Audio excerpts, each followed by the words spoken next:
Hey guys, welcome to another episode of View from the Cheap Seats, our look at the week in sports, a.k.a. The Week, W-E-A-K in sports. And oh boy, do we look at some weak stuff this week in with sports. Our incredible guest, Chris Spencer, who is a brilliant stand-up comedian, brilliant writer. We just worked with him on the Kevin Hart, Kenan Thompson end of the year special that airs on back that year up 2023 that airs on Peacock on the 26th of December.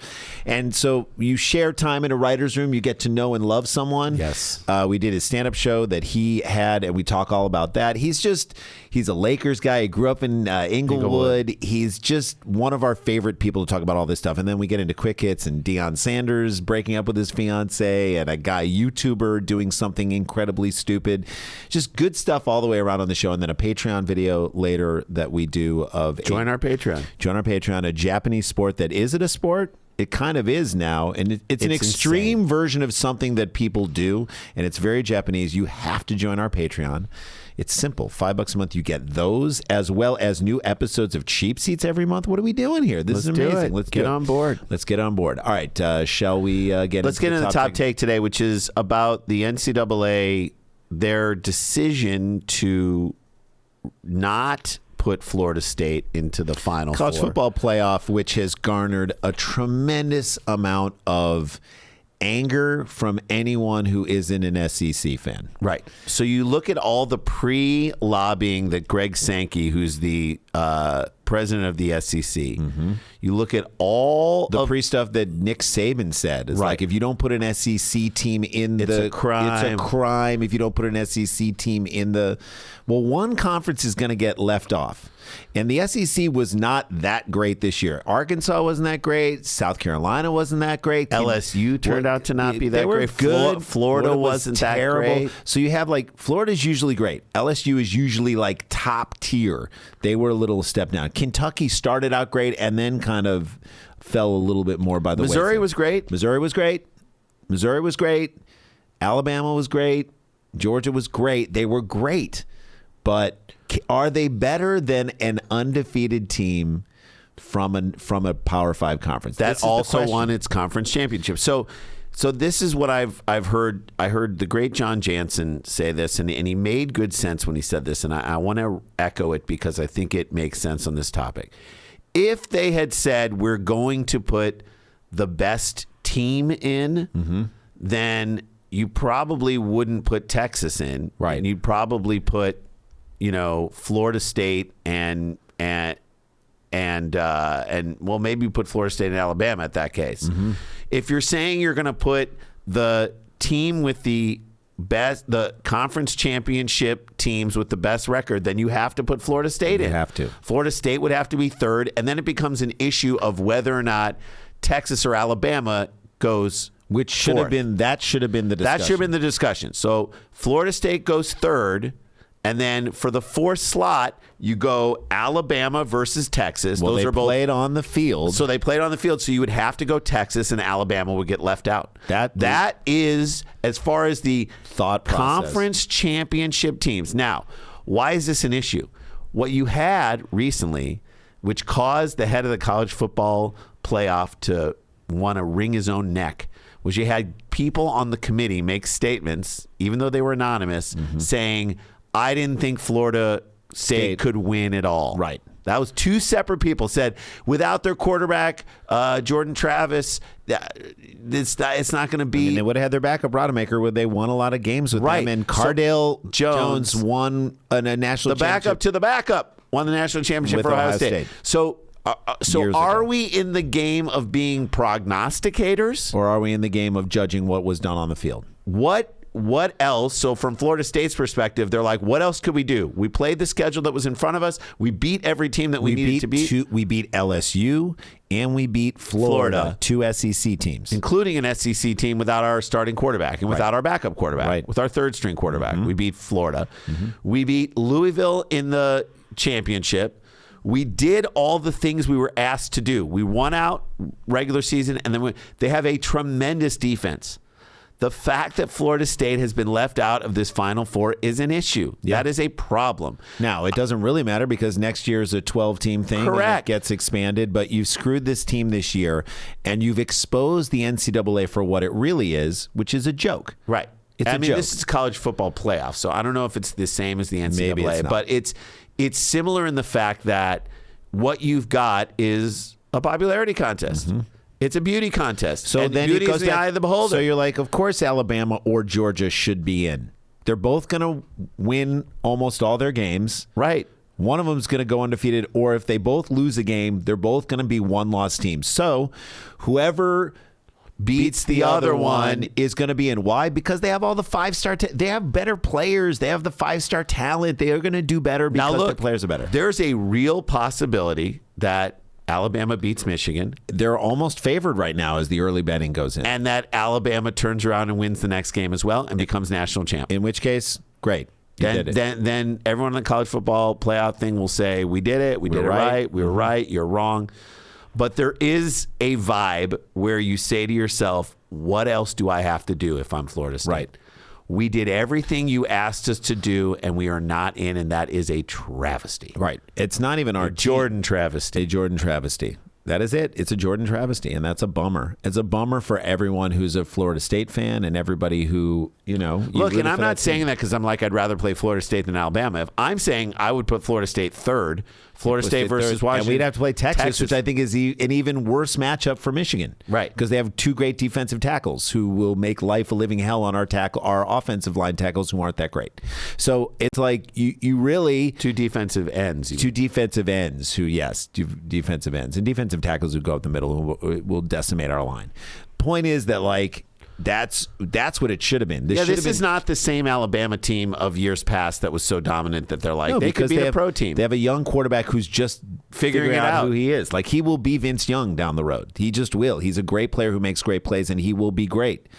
But he's not there yet. He's on the upswing. He's on the nascent stages, and he makes mistakes, and he gets confused by coverages and whatnot. So, like, there's a chance.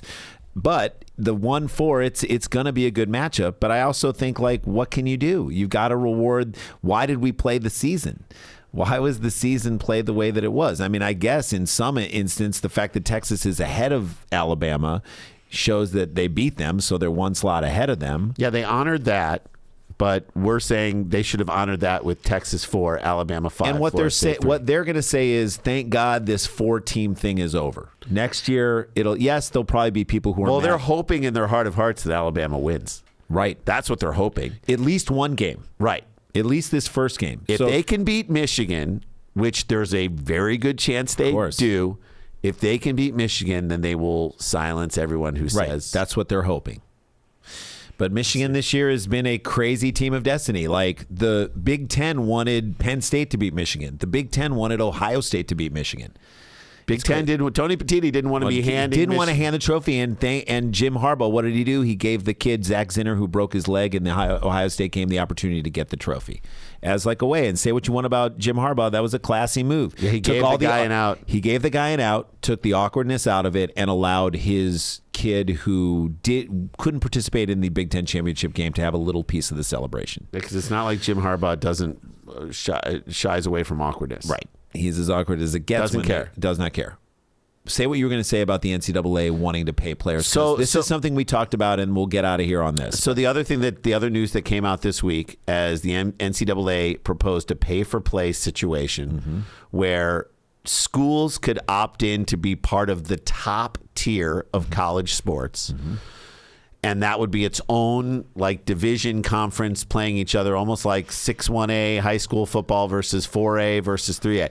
So you would have a top tier where all athletes at the school would receive $30,000 a year that they are a athlete at the school. So if you graduate out, you come out after 2 years, you only get $60,000. But if you stay for all 4, you can have $120,000. If you redshirt and stay for 5, that's $150,000 that you walk away with at the end of your career as a college player. Which, by the way, for most college athletes who get their education, like now you're talking about like setting yourself up for a life afterwards. Yeah, at least giving yourself money to start off. If you live school. If you live in a city that isn't Chicago, New York, Los Angeles, $150,000, you could buy a house. You could put a money down payment on a house. You could have money in your bank account and move forward. What a great idea! It's a cool idea. However, that in order to buy into that as a school, you have to have $27 million. Right. That's what $27 million is what would be 100. Now, schools could offer also within this plan NIL on top of it, and they're saying schools can do directly the NIL from now on. Right. So the schools that have tremendous backing, I don't think this is going to solve anything necessarily, but the schools that have it's not going to solve anything, but it's going to make it more lucrative to be a college athlete. You say to your recruiting and college athlete and you want to come and play for this school, hey, by the way, you're going to get a world-class education at this university, and when you leave here, there will be $120,000 in your account if you stay all 4 years. Yeah. Those who stay will be. Now, question is, fluid. If you transfer, does that, you have to transfer to another school that is willing to do that, because then you don't cash out. So this may keep certain talent within a certain echelon. Right. All the schools that can afford to buy in. Unless it's not like Miami of Ohio is going to have $27 million for all their athletes. They won't. It's not like Washington. But I love University. that the diving team would get that money. Yeah. And the water polo team gets that money. And the gymnastics team get that money. The track team. Amazing. Like incredible for athletes. It's kind of amazing. And if you're making that much money in the whole grand scheme of things with TV contracts and all that other stuff, $27 million a year.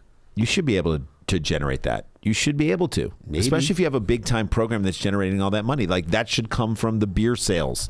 You can get $27 million in beer sales. I don't know. Maybe. You never know. All right, let's take a break. Yes. Chris Spencer is with us. I can't wait to get into it with him. We talk about a wonderful show that we did of his, plus writing on a show, plus the Lakers, all that, and much, much more, including a very interesting voicemail on the other side of this break. Or not on the other side, later in the show. This is View from the Cheap Seats. Don't go anywhere. Hey guys, welcome back to the show. As promised, our dude who, like, this is ridiculous. We've known him for a while, but like I feel like just now, I mean, last year we worked on the end of the year Kevin Hart special with on Peacock, but this year we really got time, like for weeks, got to hang out and get to really spend time with this guy who, I'm just gonna say it, is like our new close friend, period. Like I love our friendship. I love our friendship as comedians, as writers, as all this stuff, and as golfers. I look forward to much more of it. Chris Spencer, who is one of the best, funniest dudes out there. Welcome to the show, brother. Thank you. It's crazy because we've seen each other for 15 to 20 years. Of course. At least. And we go, nice set, and keep walking. I know. Hey, where are you going to be later? We have No, I always ask you about your kids. I think we do. No, that's after we had kids. But before we had kids, it was like, hey, what's up, man? You're funny. You're so funny. Yeah. And like, it was mutual love and respect. But now, I think I saw like a set of yours on a plane. Like it was on a TV show, a comedy compilation of like maybe from Montreal. And they were like, you're like, now we could be his friend. No, I loved it. I was like, oh shit. No, now we don't have to lie to him. Now we don't have to lie. You know what? He's good. Randy, he's actually funny. But the truth is, like, you get in a writer's room, and you know, again, mostly the writers' rooms we've worked on have been for us, like shows for us. And so we get into a writer's room where it's not for us, and you're pitching jokes and you're working with people. Right. I mean, you understand this because you've been in many writers' rooms. This is like where you form your friendships, because you're like, okay, I can be funny with this person. Yes. So now to the point where, like, the next show we get, we are going to bring you in And to write on the show, and vice versa. Like we've proved it to each other. Right. Well, you know what it is about us as writers too, because the writers' room consists of different people. There are people who like base hit, second base. They go, they like a single, they like a double, like a triple. And good. We're all home run hitters. We're just like swing and for so the fences. if the shit misses, it misses.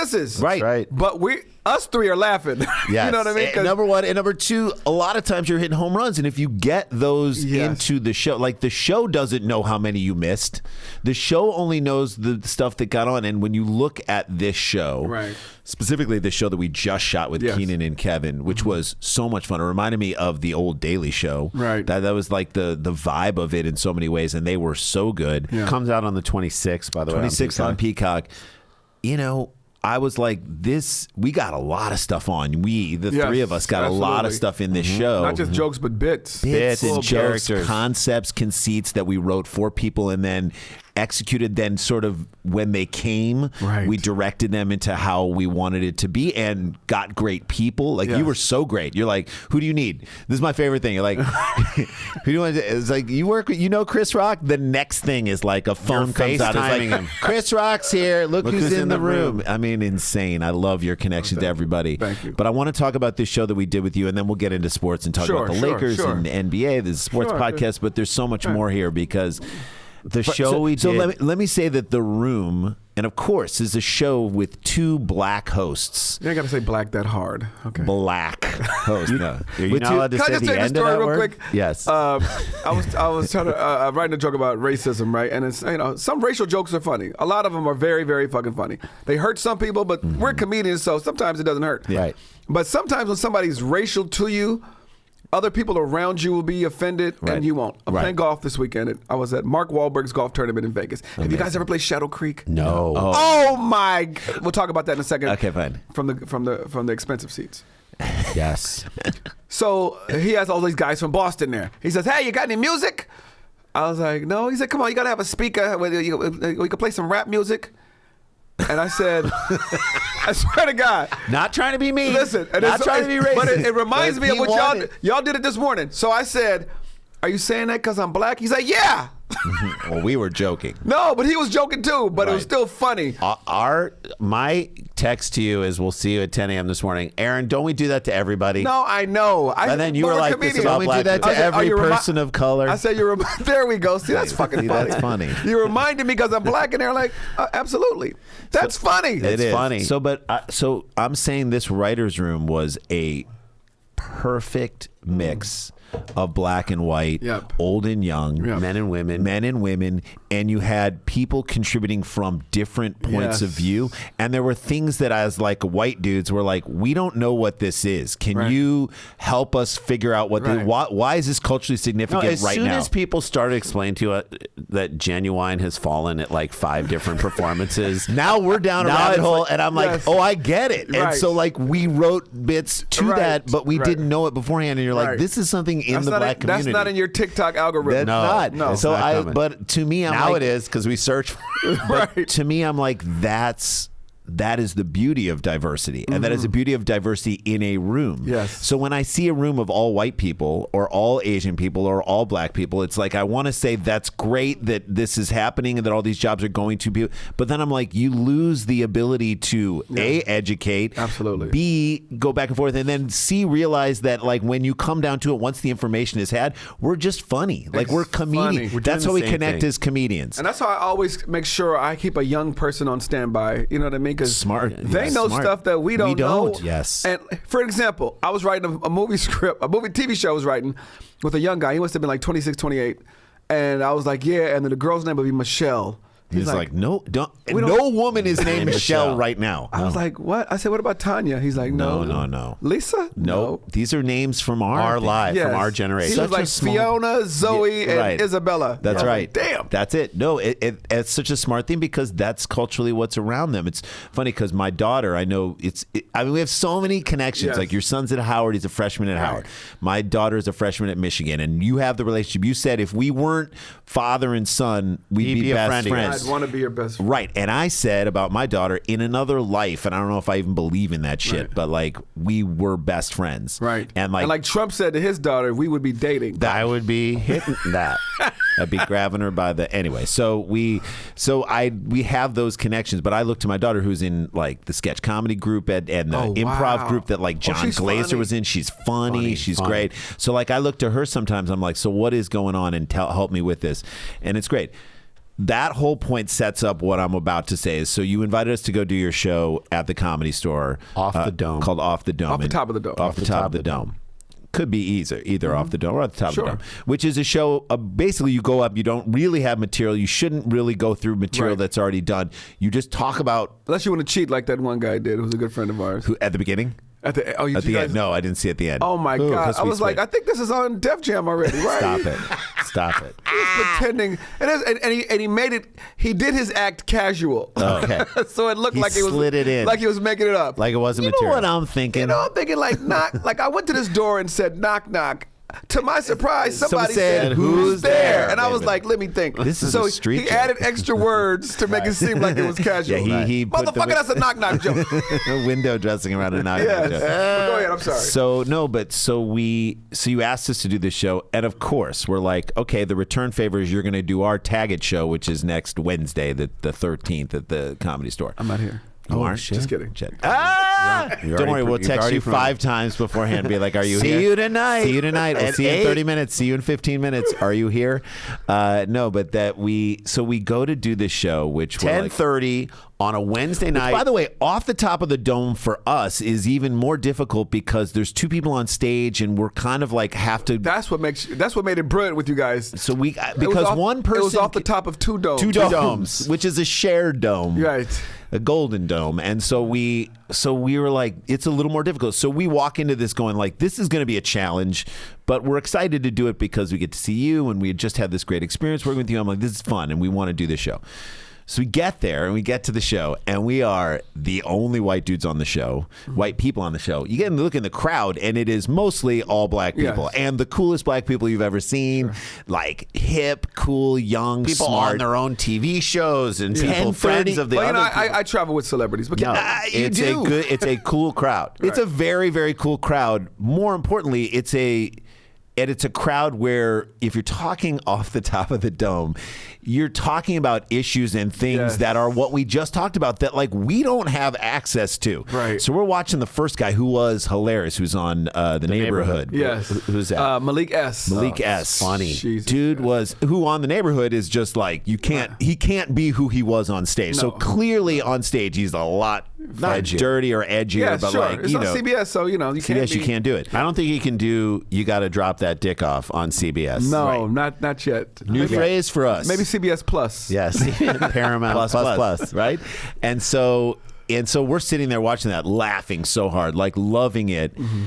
But what I loved about the whole thing and what it gave me just joy and hope in this world where people are just saying we're different and you no human way people can come together with all the differences that exist.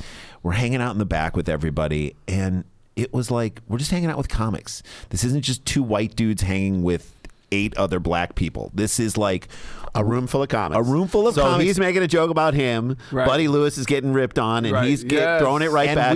First of all, and we're not like trying to talk black. Nope. We're not Matt Rifing it. We're not like trying to do. You know what I mean? We're not trying to or whatever. We're not being yourself. We're just being ourselves. who we are. We've always been. You know who what I we've noticed always with comedians? We're comedians first, and then whatever we are. Culture, religion, tall, short. So that's what I loved so much about that hang. And we're talking to your friend who had the baseball card collection that Alex Thomas. Thomas. We're gonna have him on this show. We're gonna have him on this show. He's the best. He knows so much about sports. He's you have unbelievable. no.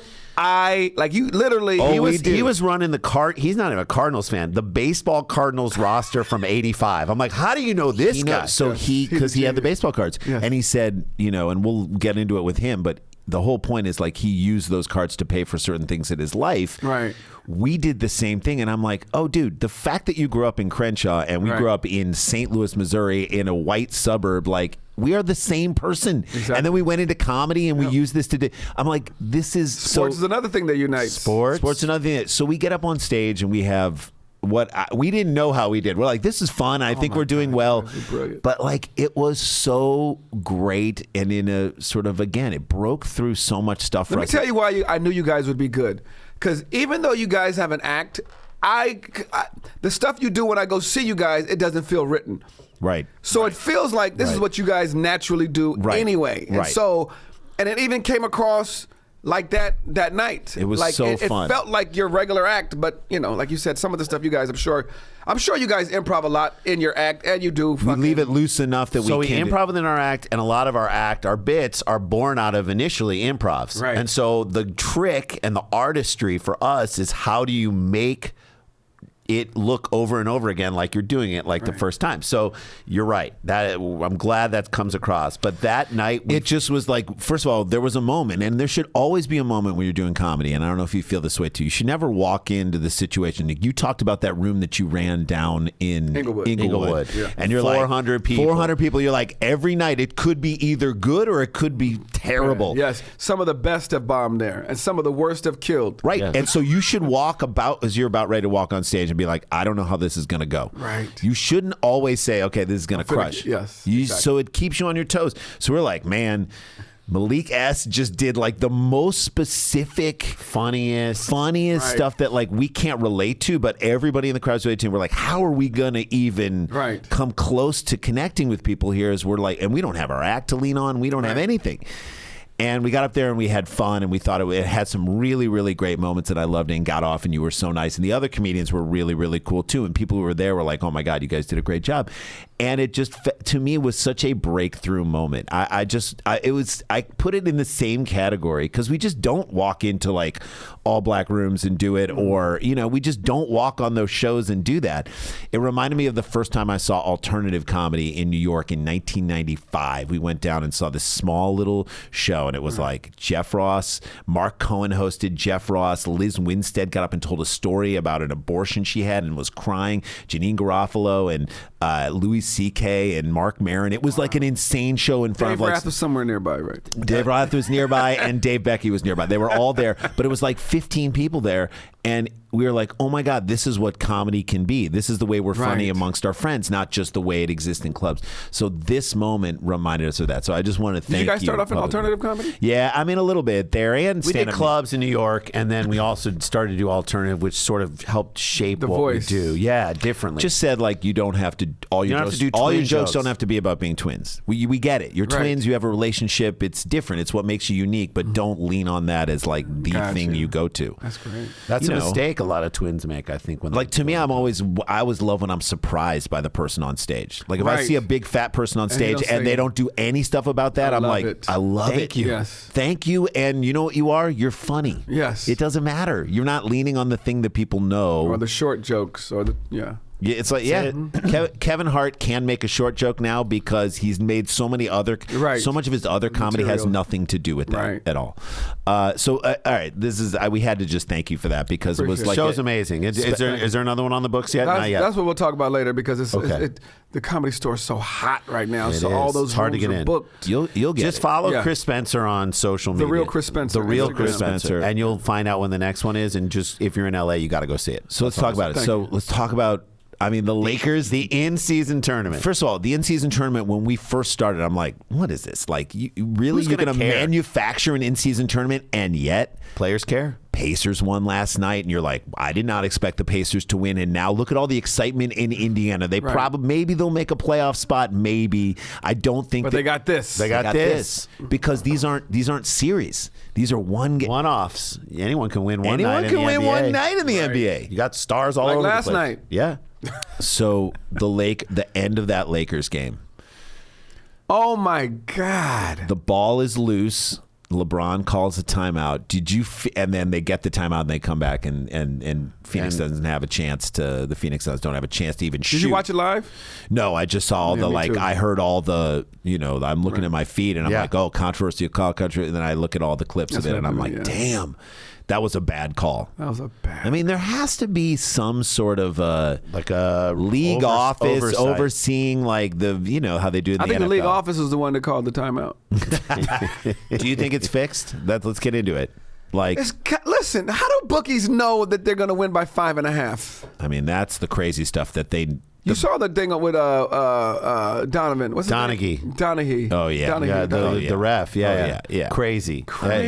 But made sense. You're like, so you think there's more of that going on? It's gotta be. Has to be. And you're not a big. Let me just state for the record, you're not a huge conspiracy theory. You don't walk around touting weird conspiracy theories, but you really do. So that you really do believe that. It's just too convenient and perfect. So that they're like, but the Suns have Kevin Durant and Booker, and like they've got stars too that you're like, if they move forward, it's not bad for the league. But it's not the LeBron Lakers. won the first in league tournament. Okay, so if they win, they're going to win. You think they're going to win? Who are they playing next? Who did that was a quarterfinal last night. Right. So now in the semis. Is it broken down to West and East? Yes, it is. I believe it is broken down West and East. So the Golden State won last night? Indiana beats Boston, which is insane. I know. Insane. Like, because Boston, you say to yourself, this is the team that could win it all. So it's Pelicans Lakers, which I think is unbelievable. Zion versus and LeBron. The Pelicans were fun. They're fun. And who's the ex-Laker on the Pelicans? Brandon Ingram. Yes. Who is playing great now. Let me tell you, if you want to get great, if you want to become a great basketball player, be an ex-Laker. And then you'd be great. That's when they get great. Tell that to Kyle Kuzma. He's not doing well. He's not a great dresser. And then it's Pacers Bucks, which I believe the Bucks are. Yeah. There's your semifinals. There's your Final Four in this tournament. Right. So you're saying if it goes again, you guys have made it exciting. I really haven't been paying attention. So we kind of have. And the only reason I knew it was going on is because of how ugly the Staples Center floor is. You didn't like the floors?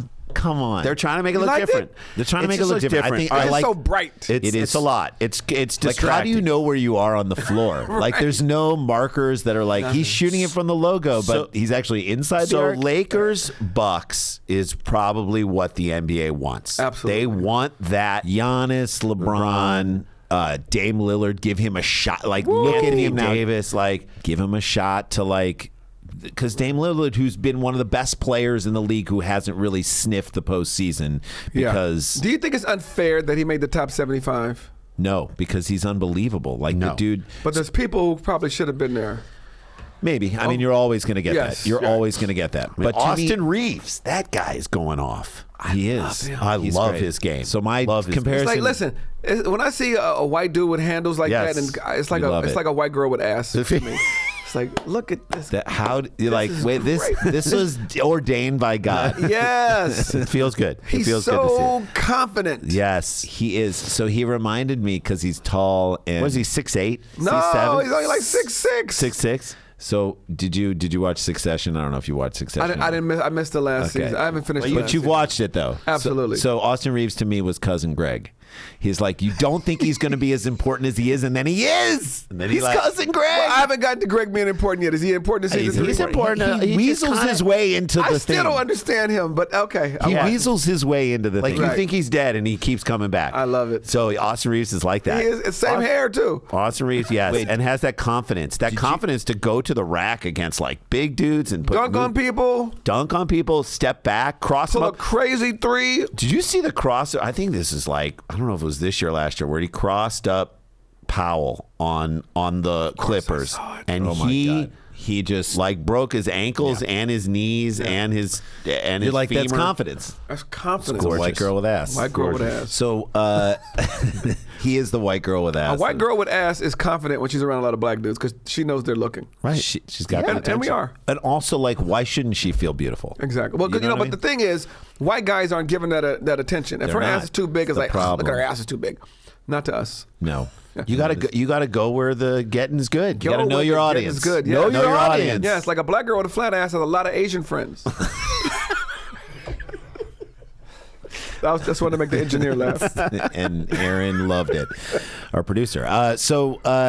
Wait, did you grow up in LA? You did grow up Inglewood, in California. Inglewood. I graduated 6th grade from the Forum.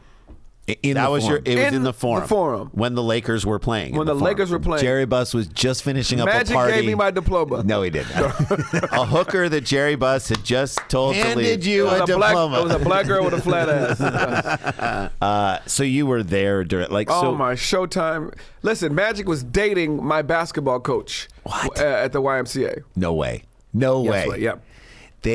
So I mean, you got to understand, as kids in St. Louis, we didn't have an NBA team. Like, the closest thing we had were the Kansas City Kings for a Right. brief period of time. Larry before they went Drew. to- yeah, before they went to Larry Drew was a Missouri Mizzou guy. guy. Yeah, he's a good friend of mine. Mizzou guy who went, yeah. And they had, who was the other guy? They had like Kenny. they had like the guard was really good. I forgot he had like an Was it interesting. Kenny King? No. Who? Me, yeah, not Kenny. Call Alex Thomas. Anyway, Alex Thomas. I swear to God, if you call Alex right now, he'll give you the Alex will know. starting starting lineup. lineup for the Kansas City Kings. So we didn't have a team. So again, we're like smack dab in the middle of the country for those Lakers Celtics series, like the Right. entire So who'd you guys 80s. pick? So the truth is, I was like, I like the lunch pail nature of the Celtics, Right. But the Lakers were just fun. I'm like, it's lighter in there, or like Right. it's not dark, it's lighter. Right. The lights are cooler. The court was prettier. The More Jewish people at this forum more too. Jewish people on the yeah, no, I mean, Reggie King. Reggie King was the guy who was on that. So they were just fun. They ran like the worthy, like they just ran. They were just constantly running. Byron Scott. They were just fun. They probably got 60% of their points on transition Flying. baskets. Like, You can't. If you think about the Lakers, you don't think about a half court offense unless they're trying Magic to set it couldn't up. shoot. Magic couldn't shoot. So the half Unless court they're trying to offense set it up to give it to Kareem. was dump it into Kareem and then he skyhook. That's all the half court offense was. Magic. Most of the Magic's highlights, if you're like, let me just look at the greatest Magic plays, they're all in transition. Every single highlight is in because transition. he's not shooting shots, and he never developed a fall away. Never. He hit those two He's shots. 6'9", he ain't got to fall away. I know. Well, when he got so when he became the center, when Kareem went out against Oh the my Celtics and he God. scored 42 42, I think, 43. But a lot of those were like in the paint. yes. He Hooked, sky-hooked it. yes. But I'm like, he didn't remember when he got AIDS and then hit those 2 shots. Yes. So he I think the AIDS gave him the outside Yes. shot, Distance. and then because Something about the medicine. that's right. He get It makes your ATC. wrist. It makes your wrist. It makes you follow through. It's an ATC. ATC. And then he would just drop it, and he dropped those 2 in. Yeah. Like, I'll never forget that All-Star game. Right. I'll never forget the Bulls Lakers finals where you didn't know which way it was going to go. The Lakers had been winning, and the Bulls were like, it's our turn this year. And Michael did I'm going to dunk it, but just because I'm up in the air, I'm going to dunk it up underneath and shit. And you say to yourself, oh my God, this is what we're watching. I don't think I'd seen that Changing torch of the pass. guard. Yeah. Yes. So with and this is the debate that all NBA conversations ultimately come back to LeBron and Jordan. And I think if LeBron continues to be this dominant at this old, and if he can do it for a couple more years, I think that affects the conversation. I mean, of course, it will never sway me. I don't think. You're always Jordan going to all be the way. Jordan because that's our generation. I don't know. I just don't know. I don't love LeBron's game. You know what I mean? Passes up a lot of shots. I love his. He I love what it equals. Right? I Right. love what it ends up being. He's a better teammate. It's just not. It's still, to me, it goes Jordan, Kobe, LeBron. You think? Yeah. For me. By the way, diehard Lakers fans will say that. Kobe Yes. all the way. Like our friend Jay Logic, diehard Lakers fan. Kobe But all here's the way. the crazy part. Kobe all the way. If I started a brand new team, I would probably pick LeBron. because he's a better teammate.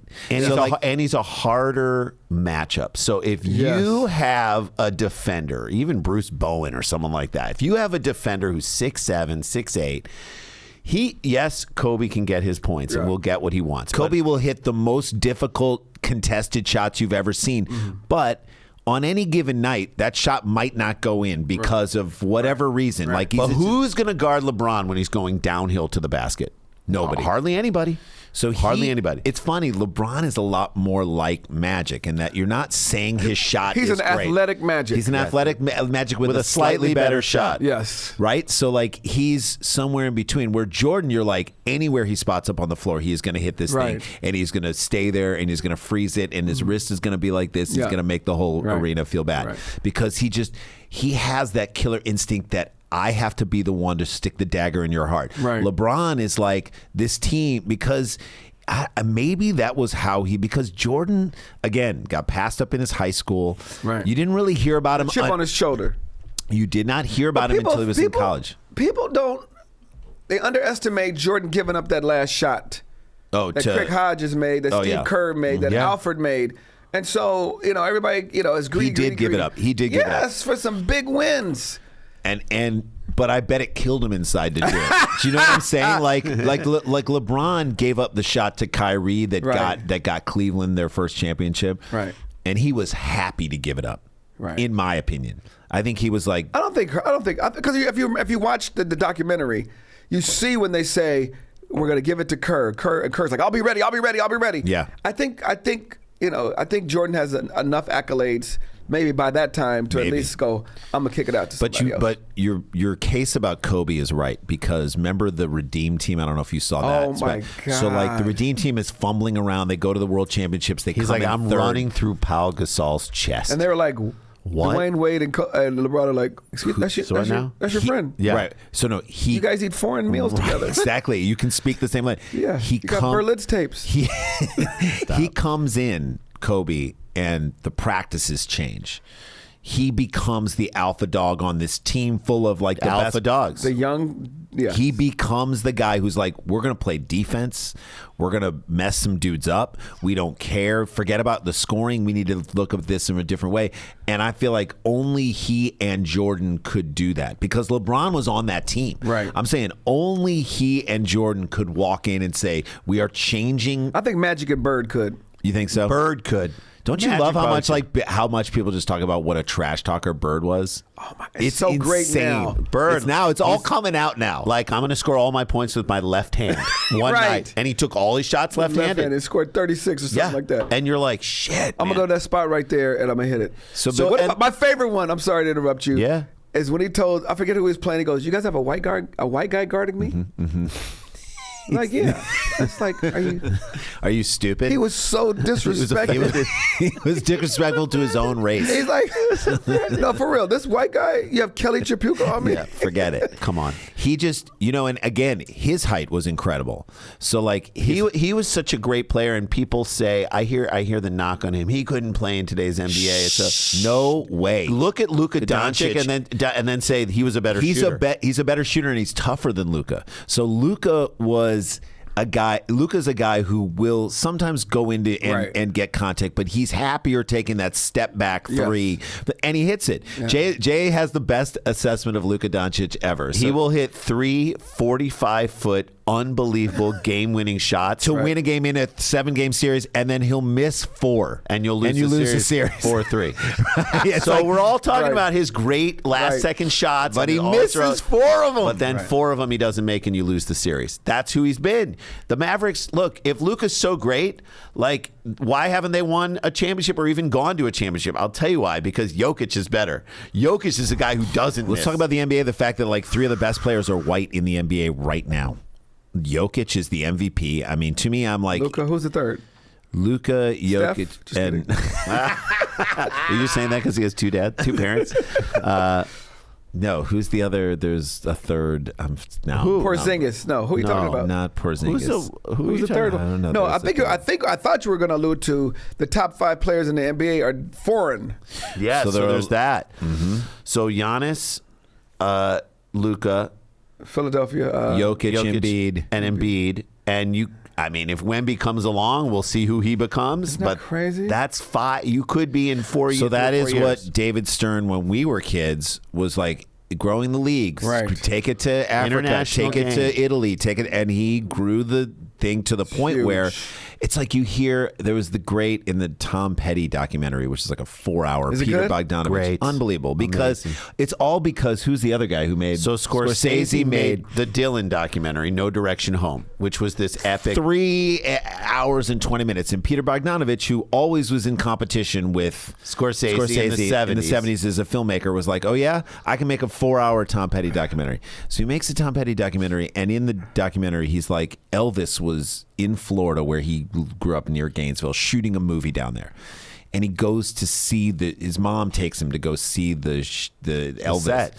And he meets Elvis, like, because he's shooting on location. He's not in Hollywood. He's not cut. And it was back at a time when like regular people could just walk up to a star and be like, hey, just talk to him. And this is my son. You say hi to us. And he talked to him, and he was like, man, this guy is the coolest person ever. And after that meeting, he begged his mom for a guitar, and he just played all the time. He's like, I'm going to be the next. That meeting influenced it. Wow. Same point with the NBA going to wherever. And so you had like all these tall people in France that are like, what am I going to do? Play soccer? I'm tired of making bread. I'm tired of making cheese. I'm tired of being in a 1-1 tie soccer game. Can you imagine being 6'7" and you're like, there's got to be something else for me. Yeah.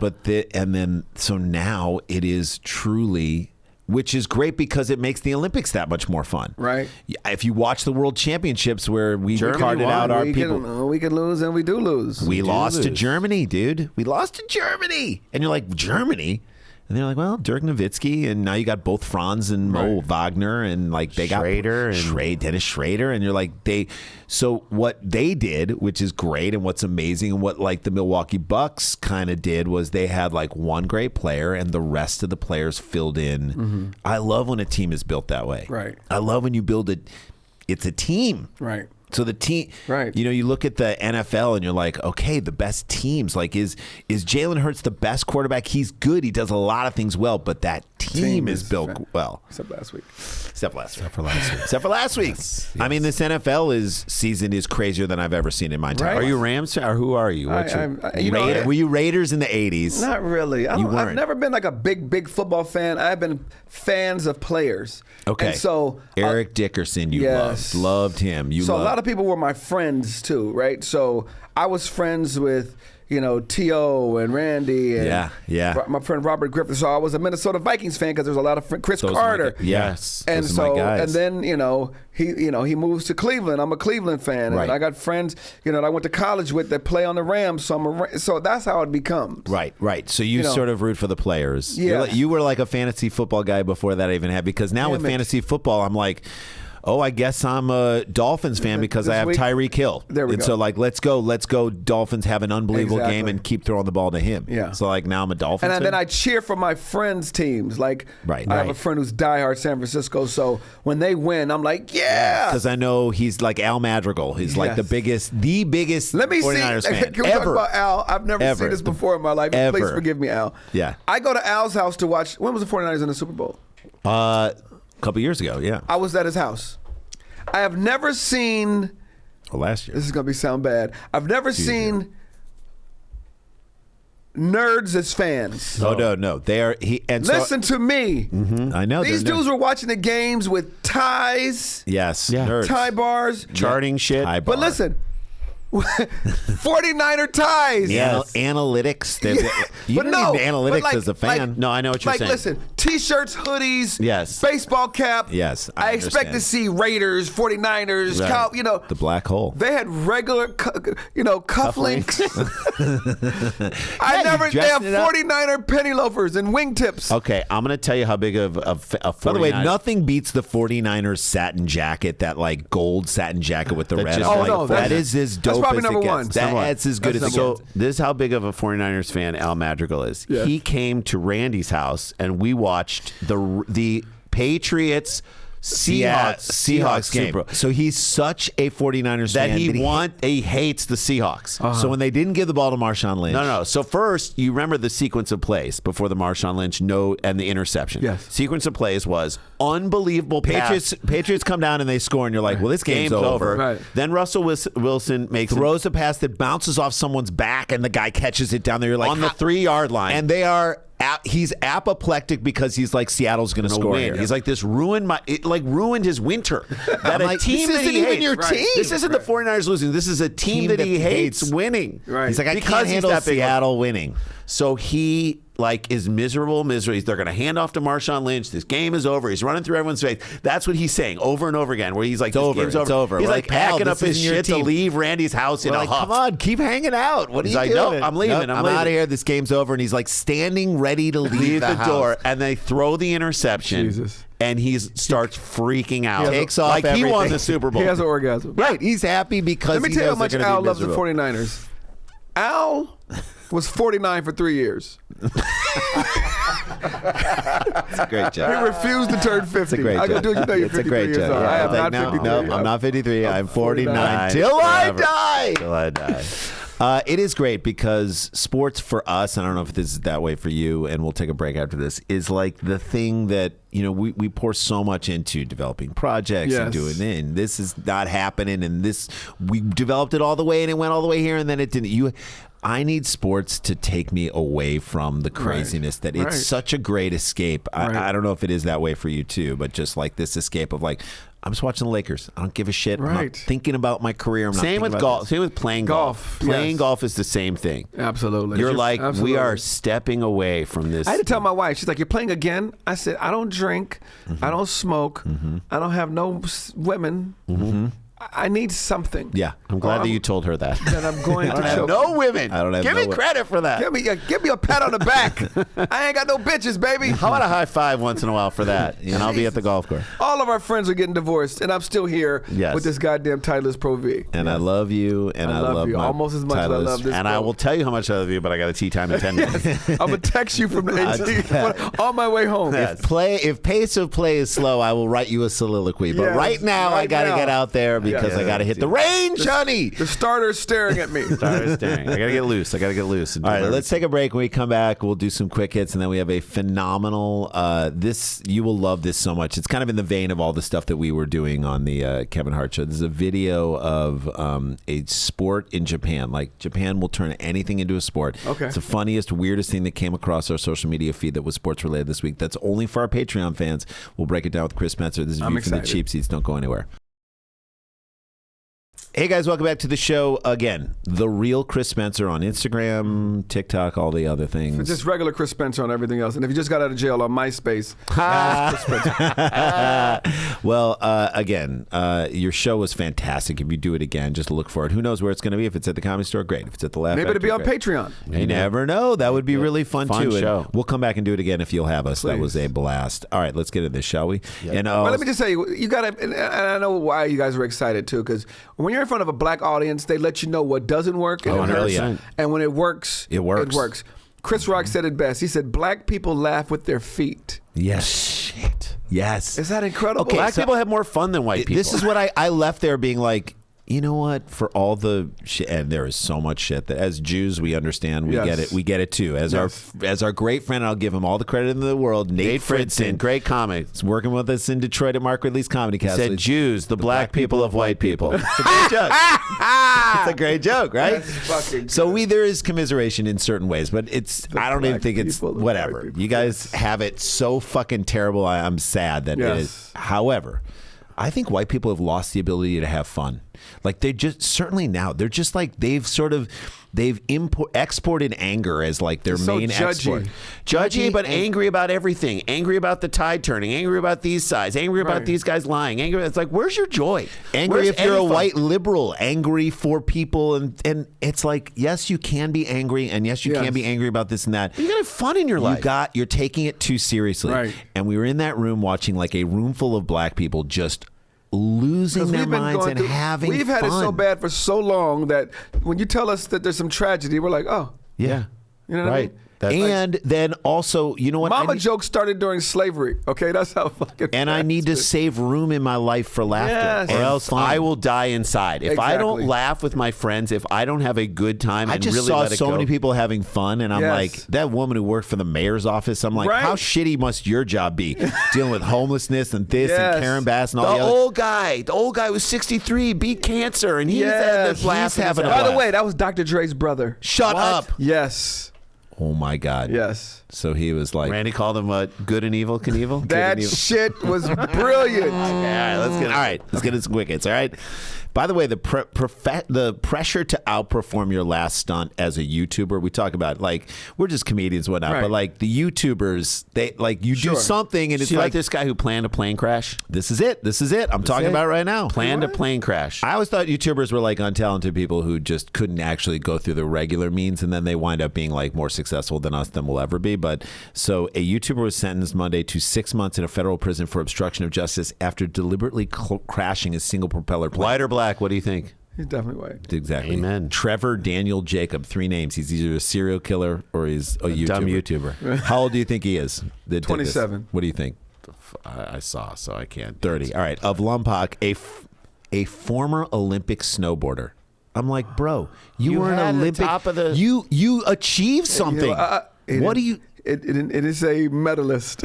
It's like world class speed. Like the person who's coming in last who ran like a. It's like winning the NIT. Right. Yes, That's all he did. Former Olympics, but still, you made it to the Olympics, bro.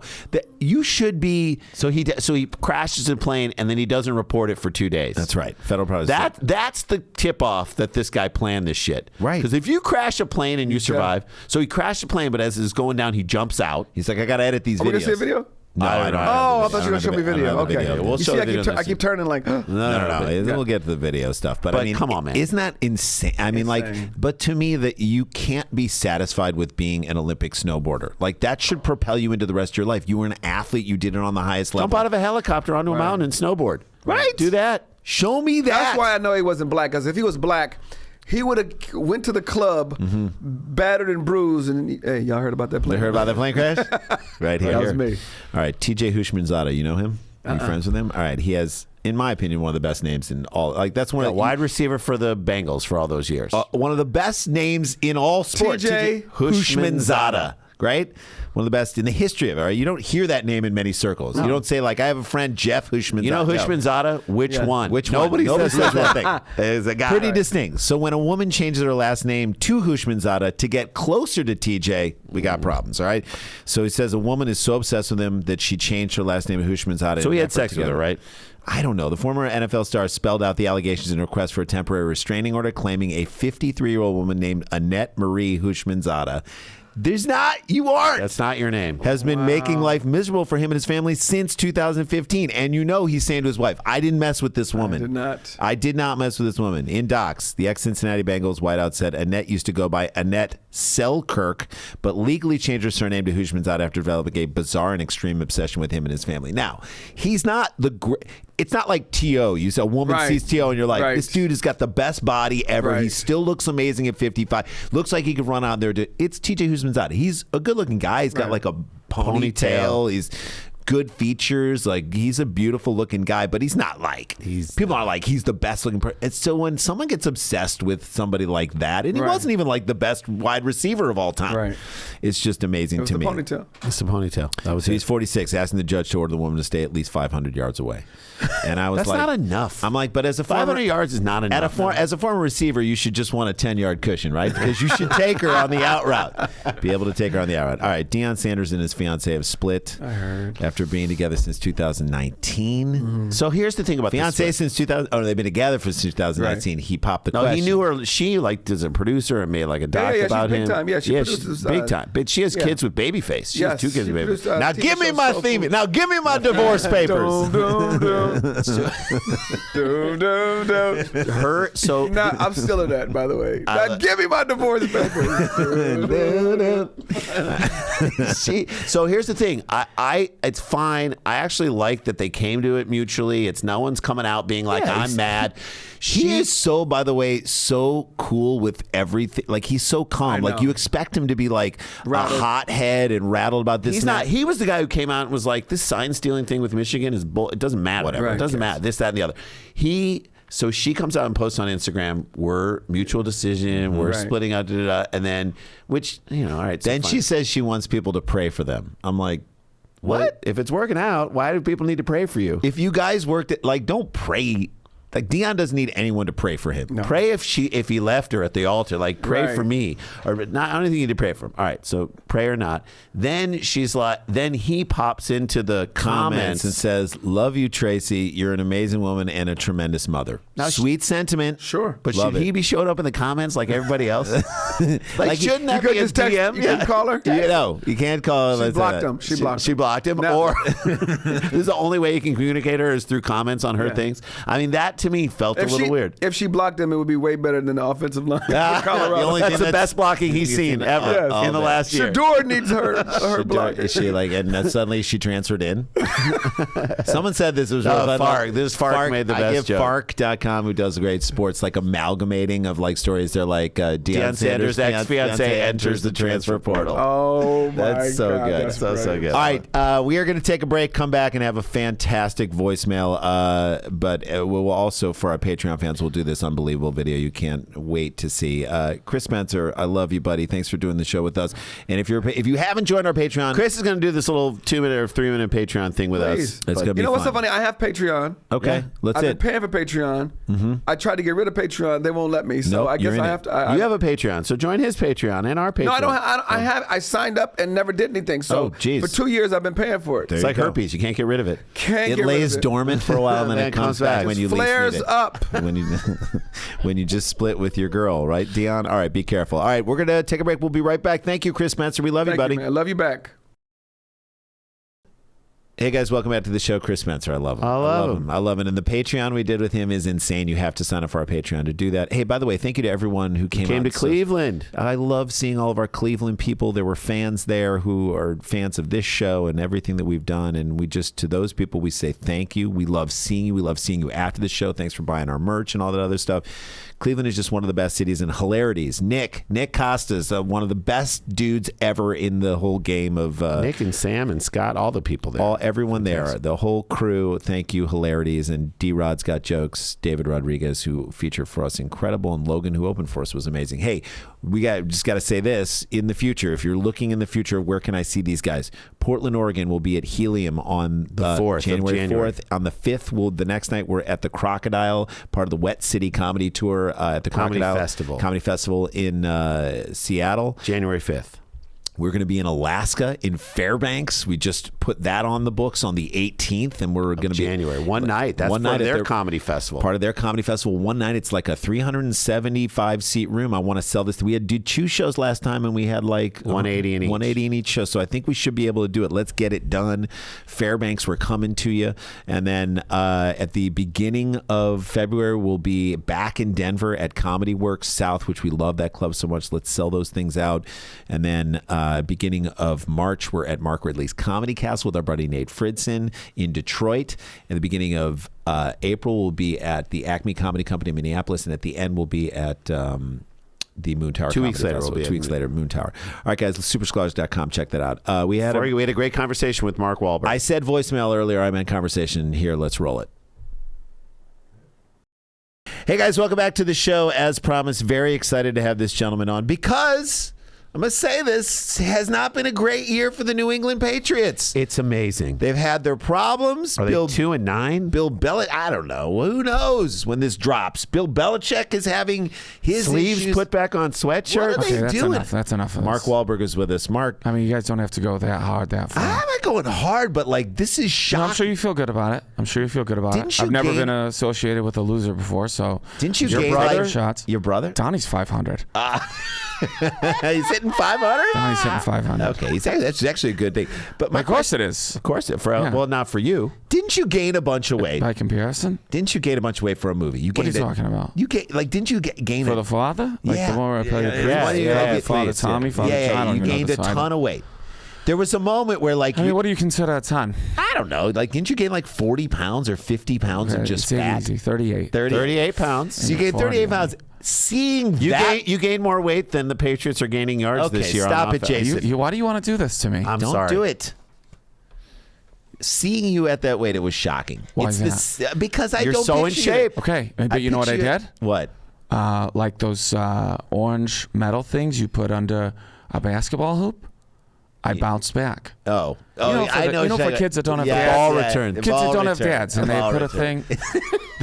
They get their mom's boyfriend to set up a hoop, and then for right. Christmas they Nobody ask to their rebound, grandparents to but- get them like a thing This because is they when don't you have a no dad. friends. Right. You- So No, I no bounced dad. back. It's the I magic. bounced back like a basketball who was shot by a kid who didn't have a dad. So you bounced back, but Right. I'm saying it was. That's what I'm saying. Some people are having a hard time bouncing back right now. I The think Patriots- the Patriots 54 are of going to them. have a hard 55 if you Right. include Billy Bella. Let's get the check. Can you? Oh. Hey now.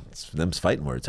So how do we remedy this situation? I mean, Mark Wahlberg has a remedy for every I situation. don't know. Do we know anybody who has a passion for the game? Who has played a football who- player in a movie? Why are you taking what I'm going to say? I don't know. Let him say it. Let him say it.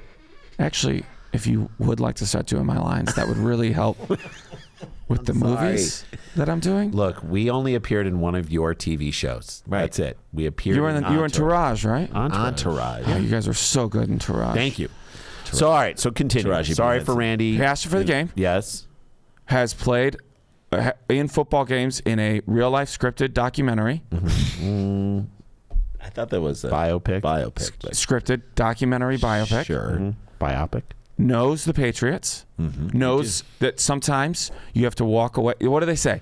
If you leave, if you let Love it go, something. yeah, and it comes back, Set it Then free. it's and if it yours comes forever. back, it's you. Then you've do some brainwashed people it. remember a game where I might have left early, and they ended up winning? They came back. You got to know how to motivate people. He's And talking I- about the and I- Falcons. and Remember I- when he was up in yes. the box? Now here's my deal. You left early. I think I should coach For the how- New England Patriots. Be the new coach. I think I should be the interim coach for Okay. 5 to 7 years. Fine. I'll be the interim coach. What does Donnie do in that organization? Donnie will be in a booth in a different stadium. Okay. Calling stuff. Stealing Yeah, signs? like when you give your brother the controller. Right. And you're like, it's you're not- playing too. Not attached to anything. Exactly. This is like the driver's ed Let's steering cut that wheel. part out because I don't want to hurt He his doesn't heart. need to know. Right, he doesn't need to We'll know cut it his out. heart. We'll cut it Right, out. yeah, right. God bless you. He loves St. Charles. St. Charles, Illinois. Him and Jenny. Great. It's a- Great time. enjoy it. Okay. Here's the deal, though. I start calling these plays. I bring us back to the glory days. I maybe give a speech from Boogie Nights.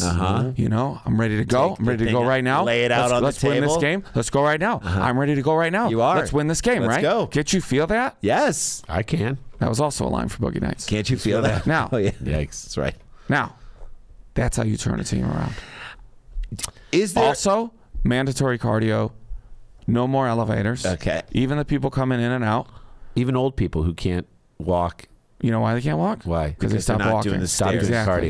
You got to do the stairs. Yes. Jay, if you're I want gonna do people on the stairs. fans that earn it because I want people on the field who are going to earn it. There you go. Fair. Also, bag your own groceries. Be a man. Be a man. Be an anybody. Be a human. Be a woman. Yeah. Don't ask someone else to do You it. lift enough jugs, you'll be fine. go. Yeah. All right. Like that So, black dude on what Night if he Court. can't- He was what's- ripped. I know. What if you Mac? he really was Yeah. ripped. What if he becomes a strength and conditioning coach for the Patriots? So That is something head coach, I don't know. Strength and conditioning coach? How great would that might be? be your Get pocket. everyone running like a 20. Why would I take on a supporting role? I know. He is the lead. He's the lead guy. I haven't had a supporting role since Renaissance Man. Were you I in don't even Renaissance remember man? I think I was in Renaissance Man. Were you? I was it. It was my first movie. Dude. Okay, great. I killed that The Basketball Diaries. You were a lead in that. Movie. That was the lead. I'm talking supporting role. Jay, what if he does the Football Diaries? He Hey. could Oh, be we the should guy. shoot this. We should shoot this. Just doing heroin and playing football. You and River Phoenix. Well, R.I.P. we dig him up and we do this thing. He I've becomes tried. They will not. Because digging's really good cardio. So It sometimes I'm is like, good car. It's good for the lats. Yeah. Jeez. Because if you dig a person up, you own their AI rights. That's in the new deal. Oh, love is that that. the new SAG deal? Oh, Yeah, it's wow. the All new right. deal. So it's a There good you new go. piece of information. Okay, so you guys will float this around? Yeah, Done. floating it around. Mark Done. Wahlberg. Mark Wahlberg. That's New how I head like you. coach You know of the everybody. You'll Patriots. get it out. We'll make it happen. That's the first thing you got to do is kind of like in talks. Yes, we're That's in the talks. first We're thing in is talks. in talks. We floated it out. Yeah. Universe knows about it. Yeah. We'll see if that happens. Mark All right. Wahlberg, thank you for joining boys. us. Love you, buddy. I'll see you at the gym. We'll see you. Say yes. Yes, we'll see you at the gym. Hey, by the way, next week on the 13th, come catch us at the Comedy Store doing a Tag It. It's going to be a fantastic in the Belly Room at 8 p.m. Great show. We love you guys. Punch Waterfall. We're out.